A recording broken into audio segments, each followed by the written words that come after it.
Welcome to Business Legal Lifecycle TV, the live TV show all about the legal aspects of your business to help educate you on complex legal terms in an easy to understand manner, to help understand why you need to do certain things in your business from a legal point of view, and to help you develop a plan for the future.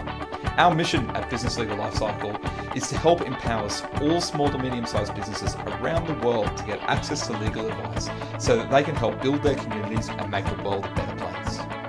Did you know that any business owner is on average 7 months away from losing everything? That is the average time it takes from a successful business to fold when an aspect of their business is not set up correctly. Have you ever wanted to get legal advice but didn't understand what was going on? Do you feel like there is a divide between lawyers and their clients? Then this TV show is for you. It is all about empowering you and your business with the knowledge and tools to ensure that this doesn't happen to you. Business Legal Lifecycle TV delivers a twice-weekly show focusing on the legal aspects of your business. At lunchtime on Mondays, we present Fast Fix Monday, a quick 5 to 10 minute show that will give you some actionable steps to consider for the week for your business. And at lunchtime on Wednesdays, we present our in-depth show of between 30 minutes and an hour, where we go through complicated legal aspects of your business in a simple to understand, plain English manner. And whether that is through educational pieces or interviews with experts in their fields. Welcome everyone to Fast Fix Monday. I'm Jeremy Stratton and with me is Craig Mason. Hi everyone, thanks for joining us.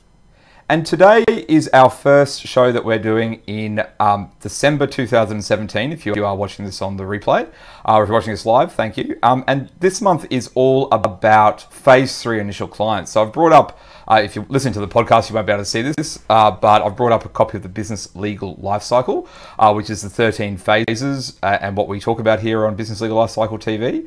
And what that shot shows you is the where Phase 3 initial clients fits into the mix. So today we're talking about, as I said before, initial clients and who they are and why that's important. So Craig, do you want to kick off with why it's important?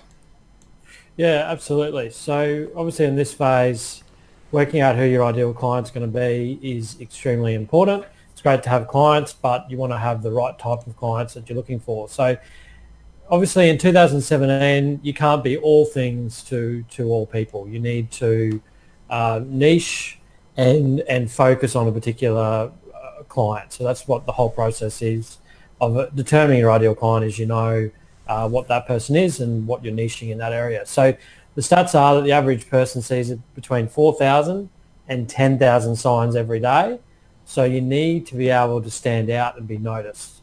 And the way to do that is to work out who your ideal client is going to be and then target that particular person. So saying that your market is, the entire world in today's age just doesn't work. You need to be specific about who it's going to be. And so that's why it's important to go through this process. And we say now's a good time to do it because if you do it now, then you won't waste any time, money, those sorts of things in marketing to the wrong type of client. So very important to look at these sorts of things now. So Jeremy, that's why it's important. Yeah. And what about the process of actually determining this? Yeah, so the actual process and the finer details we're actually going to do in our longer form show that will be later in the month, probably this Wednesday, the 6th of December.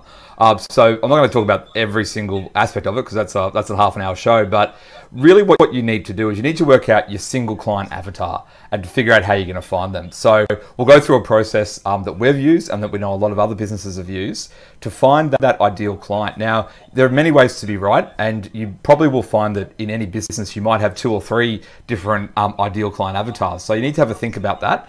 And then you need to work out a lot of different information. As I said, we're going to go through this in a bit more detail later in the week, but you've got to think about their personal information. You've got to have a think about what their business actually looks like.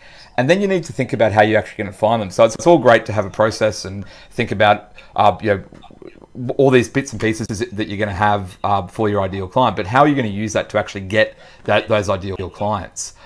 So basically what we do, a lot of people do is when they're having a marketing meeting, they'll actually have their ideal client avatar sitting in the room. And hopefully for your business, you've actually written your ideal client avatar based on someone that you know. If you've got someone that you know who's actually your ideal client, then that's the best way to build an ideal client avatar. And that person can sit in the room when I say person, I mean like a cardboard cutout of them, or a sheet of paper that's got them on there. You don't actually have them in the room physically, but you can have them there to think about, well, what would they want from a marketing point of view? How would I find them? How would I locate that ideal client, and how would I make sure that they come to us? The last thing I wanted to say in the process is the importance of emotion. People buy an emotion. This is something that I think is missed a lot by business owners and marketers, that people really are buying on the emotion of what they how they feel before they actually buy. So we're going to go through that a bit this month as well, talk about emotions. I know it's a bit weird for lawyers to talk about emotions, but yeah, there we have it. We're gonna delve into that murky world, as it were, for lawyers. But the process is to find your ideal client, or clients, so multiple clients is normal and fine, and then go through their personal information, their business information, and then figure out from an emotional level how you're going to actually sell to them. So I think that's enough from me on the process. Craig, did you want to add anything? Yeah, absolutely. So as Jeremy said, Wednesday we'll go through the processes in a bit more detail.